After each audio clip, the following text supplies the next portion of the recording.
استعدادا للموسم الجديد، يواجه النادي الأفريقي في مباراة ودية فريق الحزم السعودي، والذي يقوده المدرب التونسي جلال القادري.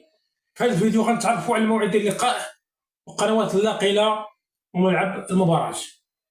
فسيقيم المدرب فوزي البنزرتي تربصا بعين دراهم، وذلك من أجل خوض مباراة ودية ستلعب على ملعب الأولمبي براديس ضد فريق الحزم السعودي.